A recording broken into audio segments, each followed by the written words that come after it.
Hey guys, Video Fletcher and Cyphos. Hopefully you are receiving this video. For those that don't know, Cyphos is one of the community members, and he said that if there's anything he wanted to, if there's anything he could help us with, then you should send him threads, links, quotes, articles, whatever he wanted to help the PC version. So I decided to make this video. Now, last time I did this video, it was quite long. And I didn't want to get heated or anything, so I redid the video. So we're gonna have another go. So effectively, we're I'd say a week and a bit into the launch, something like that, and many people like myself have ended up refunding the game. Many people are unhappy with how it's gone, and many people are happy with the game. I wanted to give my view on the Gears of War 4 sort of launch and issues, and not just sort of read off a whole load of problems, because everybody can see the problems right here. I wanted to actually, try and give some ideas to help everything going a bit smoother. So unfortunately, my eyes are sore and I've got glasses on. I hate my glasses, but whatever. That's by the by. So let's just jump right into it. I'll give my opinion. I'll give you guys that are watching a rundown of sort of what's going on in the forums. And yeah, I'll give my opinion. I'll give an idea of what they are saying. So you don't have to wade through all these threads. I'll do it for you. And yeah. So generally, what's happening on the forums is people are getting sick of, quote, TC being greedy, right? TC have been pretty greedy. Everyone's saying that it's a money grab, it's a cash grab, they don't like the bounties, the credit system sucks. So effectively what's happened is, in previous Gears games, everything you could get was unlockable through your own gameplay, through your own hard work. There was no secondary purchases. Hell, the DLC was even given free in Gears of War 1. I think there was like a discovery pack that was sponsored by a TV channel, and you got the DLC free. So we're coming from a franchise where often things have been free, things have been achievable through your own grind and your own hard work, and unfortunately that's gone.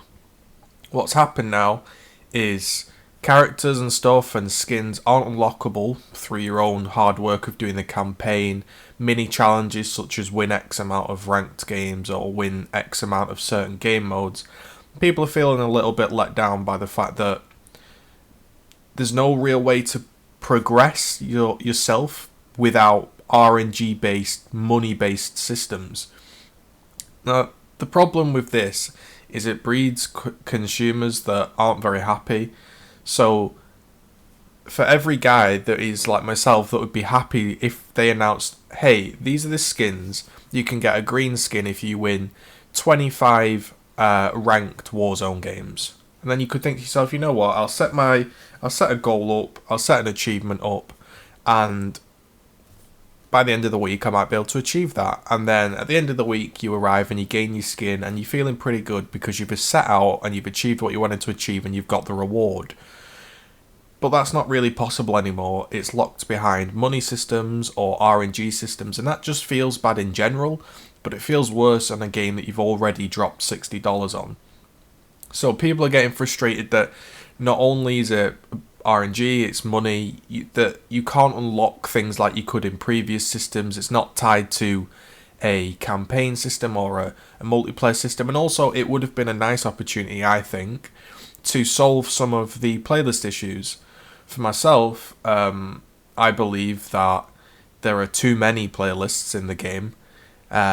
For a game to be successful, there can't be 25 playlists. In my opinion, too many playlists with too little player base just extends queue times, it extends player frustration because we can't find game modes, and then it makes people end up playing one game mode that's full. So let's say I go to search ranked execution on PC and I can't find a game mode, and I see that social quick match is full, I will go in social quick match. That means nobody's really happy. Everyone's playing social quick match, but they'd rather be in other game modes. Yeah, only the only game mode you can play is social quick match because everybody's in social quick match. It's a lose-lose. And you end up spending the entire night in playlists you don't want to play because you end up only going in the ones that are full. So for myself personally, I believe there should only be a few playlists. In my opinion, and I know it's against what people think on forums and the development side, but I believe they should just be ranked and just player matches of each playlist. So let's chop it down. Let's have 5 or 6 playlists.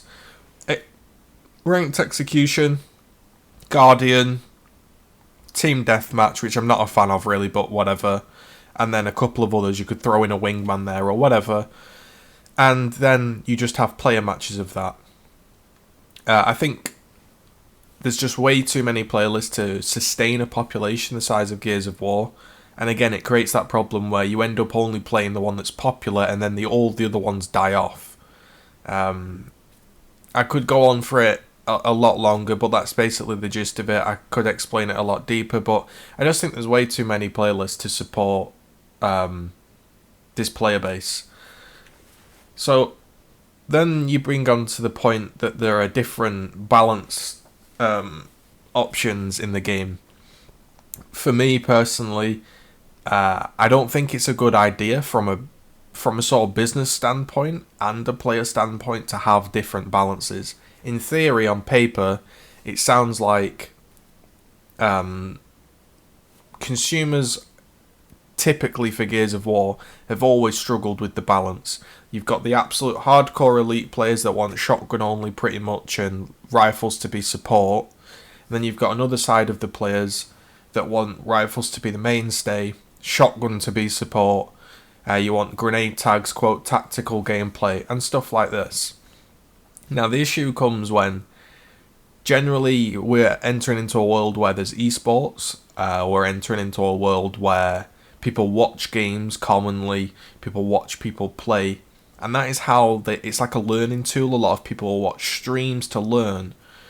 When somebody is watching somebody else in Counter-Strike, League of Legends, StarCraft, they know that the units on screen, the guns on screen, the maps, the whatever on screen is what they play at home. So when they watch a professional player in Gears of War land somebody down as they turn around cover, they will then think to themselves, I can do that.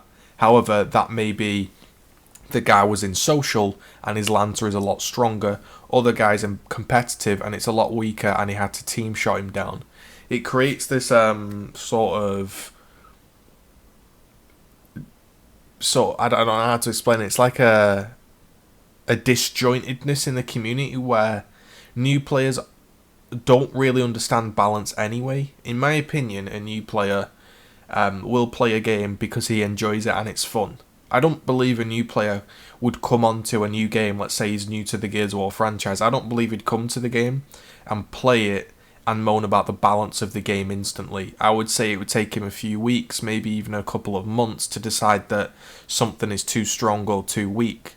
From my personal experience when I was brand new to Gears, I didn't think of any sort of balance issues back in 2006. I would just think, oh, the Lancer does this amount of damage, it appears to be a primary support weapon, but again, if I get a good angle on him and I get down and I'm looking over him or something on a block of cover, I can down him. So I never thought to myself that was imbalanced or weak, I just thought that is how the game must be played. So new players generally don't think like, well, the shotgun needs to do this, or it should slow, or it can do this.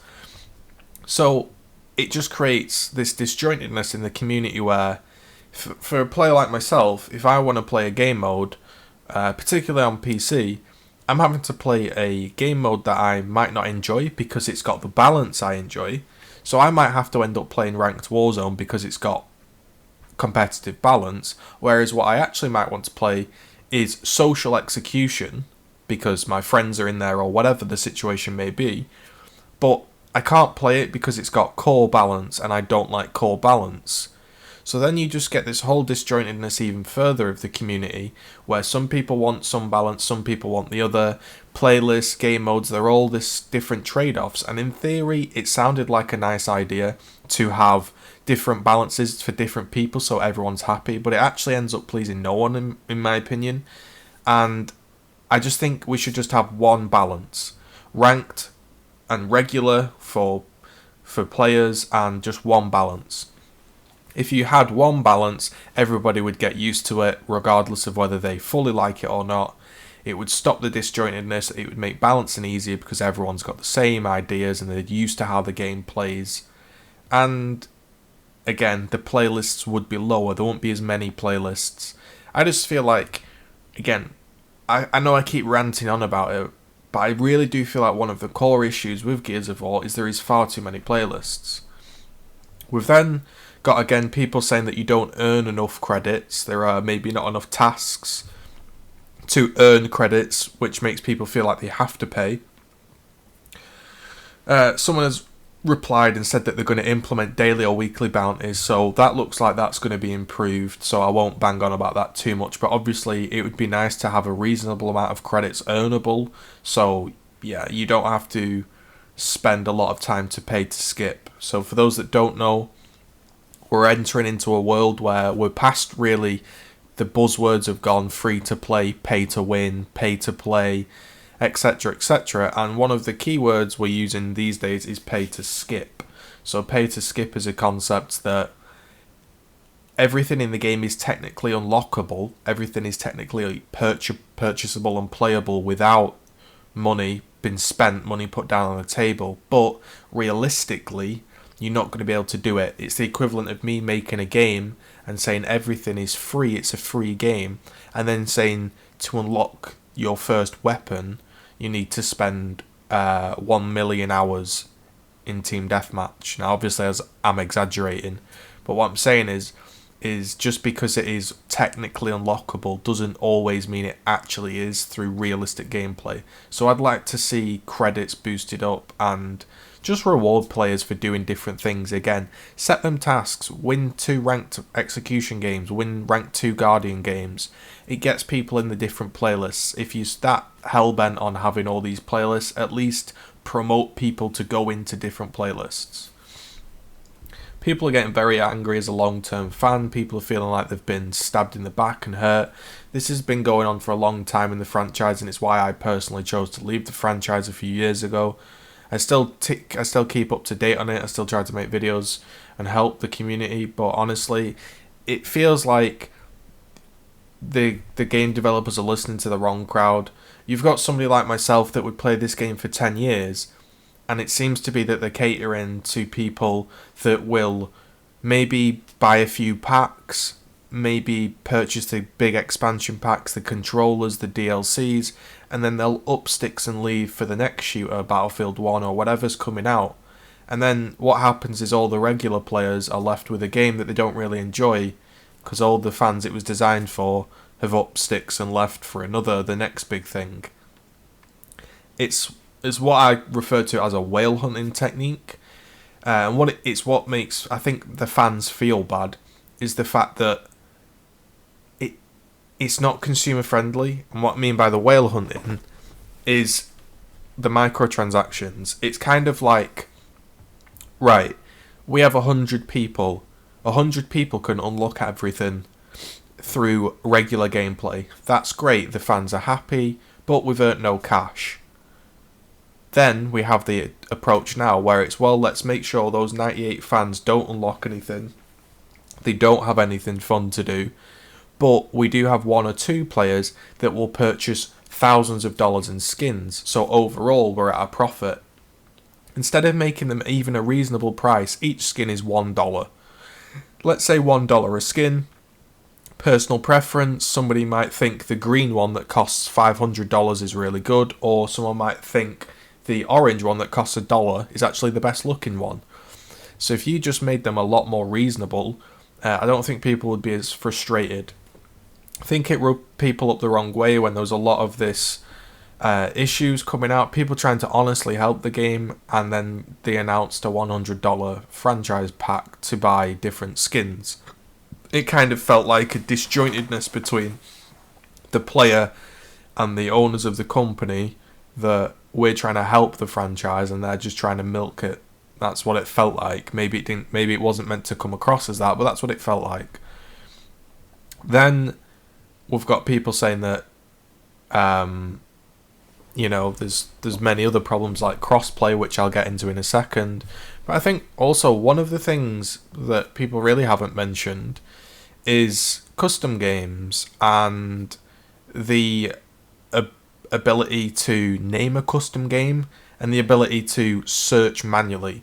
Back in 2006, I was able to whip up a server browser and I could play whatever map I wanted all day as long as if someone was hosting it. Now, you could counter that and say, well, there's host advantage, and yes, I agree. However, I would be interested to see how many people would go back, because although it's very, very nice, and I wouldn't say anything bad about dedicated servers, it's great. However, if there was a server browser similar to Gears of War 1 in 2006, where I could search for a game and any map I wanted, I would be very, very interested to see that implemented. For me personally, the most fun I've had is playing with different people. On these servers, if I'm an English person, I very rarely play with an American. And you might say, well, that's because you'd have very bad lag. I spent a lot of time in 2006, 7, 8, 9, late at night when there wasn't many players, jumping into American lobbies and playing. Yeah, I had about 150 ping, but I got used to it and it was kind of fun. And I met a lot of good friends through that. So what there could be is, if I show you now, because I've actually made one, that maybe there's not player matches and maybe there's not private matches and stuff like that anymore, but I really would like to see it come back. I think one of the best things about Gears was mixing in with the community and mixing in with all the different people from different countries. Now, if we scroll down to here, back in however many years ago, I made this article, and it would look something like this.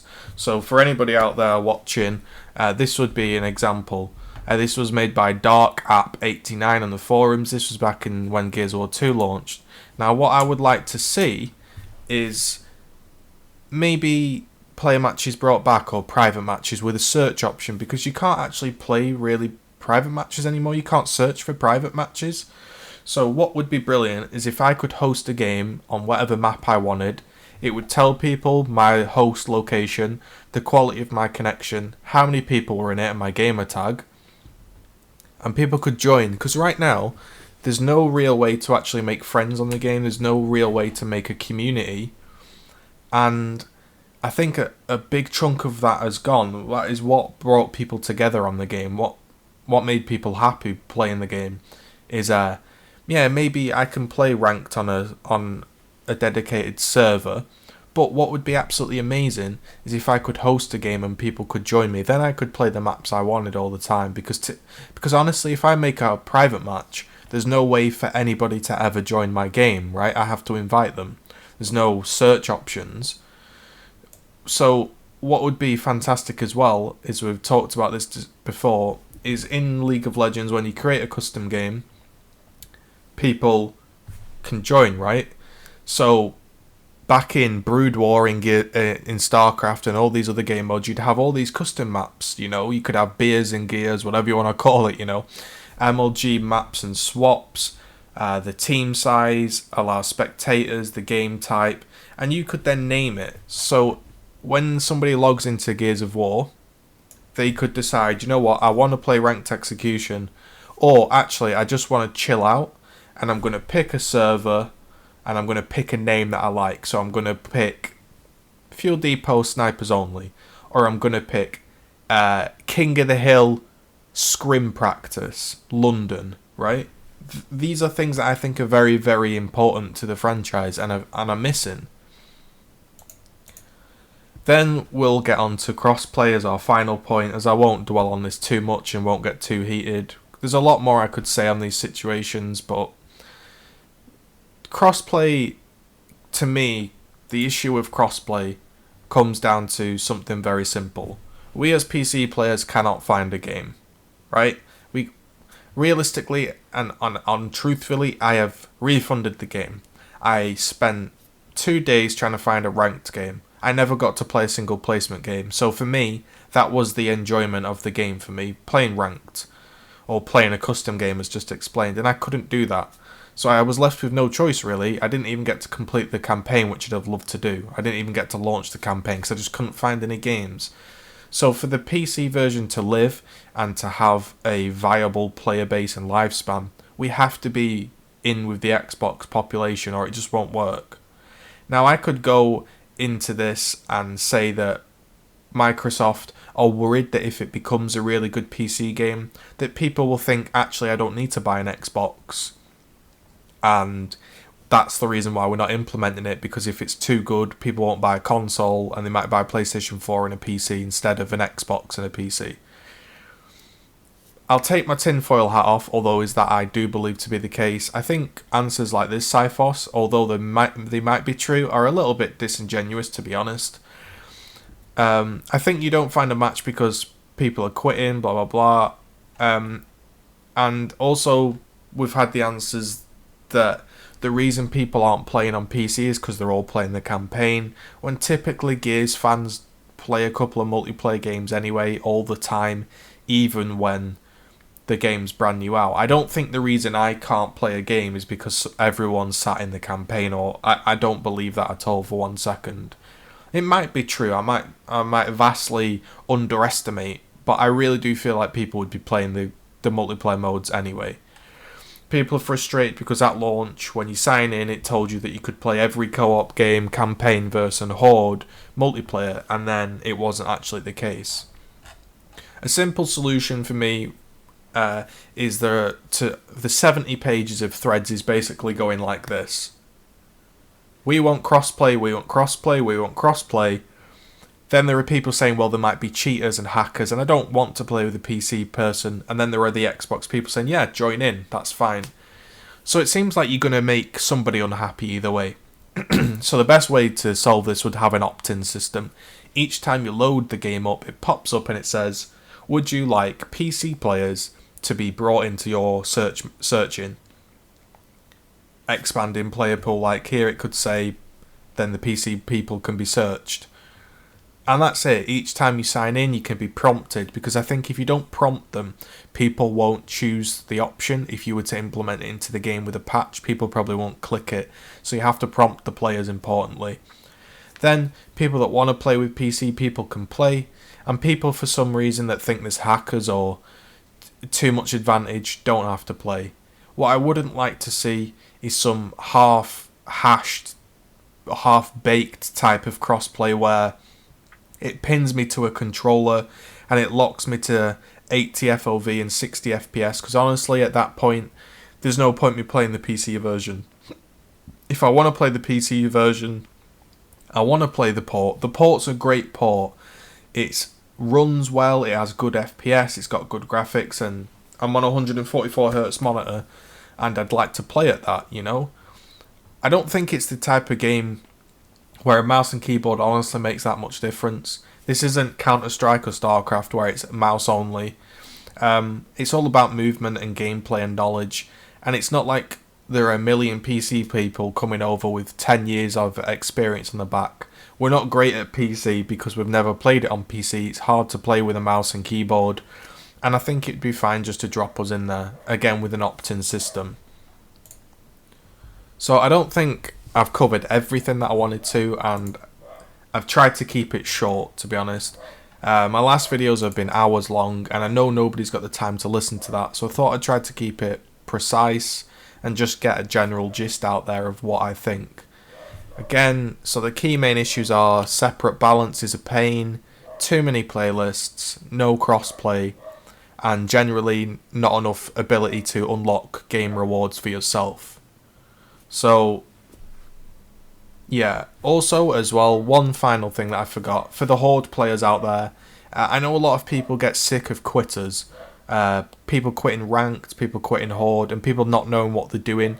What would be great is if we had a tutorial explaining to people when you loaded up Horde what each class does and how to play the game, and you should have to go through a tutorial system to play it. That might irritate people for the first time, but honestly, it's quite a weird concept to some people. And it's not fair to just be able to go into ranked Horde and just ruin somebody's game. Which leads on to the final point, as I just want to throttle this dog that's barking is that ranked should have punishments. League of Legends has you have a timeout, you get punished if you leave too many ranked games. Counter-Strike has a cooldown. Dota, you get put in low priority queue. I think to keep it simple for Gears, it should go something like this. And this would, again, I'm trying to present a solution. This would aid the playlist issue. If somebody goes into a ranked game and quits, you say, listen, there's a 15-20 minute cooldown. You can't play until in a few minutes. If they then go into another ranked game and quit, it then says, alright, listen, you've been punished. If you want to play ranked again, you have to complete these tasks, right? It should be win, because if it's just play, they'll just not give a shit and just AFK. So it should be play and win 2 ranked Guardian games, play and win 2 ranked Execution games, or whatever. And then it can be different each time. That way players get filled into playlists and populations that might be a little bit more empty. And then they have to play to win. And it would stop them thinking about, you know what, next time they quit, do I actually want to do that? So again, that would probably be my final thing. Again, there's probably bugs and glitches, but you know that, so whatever. So hopefully I've tried to present a sort of video that isn't too enraging or mad. I've tried to be clear in what I think, and I've tried to present some solutions. So thanks for taking the time to watch, anyone. If you enjoyed the video or want to hear more from me, then drop a comment below and a like, or whatever you want to do, a dislike if you dislike it. And hopefully, maybe that helps put the community's feelings out there, or at least my own. So take it easy, guys.